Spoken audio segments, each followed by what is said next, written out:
5 to 10 minutes விட்டுட்டு cuticle ஏரியாவில் என்ன செய்யணும், க்ளீன் பண்ணணும். கியூட்டிக்கல் க்ரீம் மெயினாக எதுக்காக அப்ளை பண்ணுறோம்?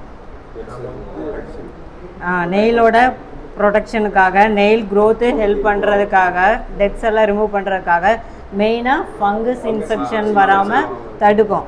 இது வந்து நெயிலுக்கு வந்து ஒரு மாய்ஸ்சரைசேஷன் கொடுக்குற மாதிரி தான். இந்த இதை வந்து கியூட்டிக்கல் புஷ்ஷர் வச்சு கியூட்டிக்கல் ஏரியாவில் என்ன செய்யணும், புஷ் பண்ணணும். கரெக்டாக பார்த்து புஷ் பண்ணணும். இந்த இடத்துலலாம் சிலவங்களுக்கு ரொம்ப சாஃப்டாக இருக்கும். ஸோ இங்கே நீங்கள் ரொம்ப புஷ் பண்ணுறேன்னு சொல்லிவிட்டு கியூட்டிக்கல் ஏரியாவை என்ன செஞ்சிடக்கூடாது, டேமேஜ் பண்ணிடக்கூடாது.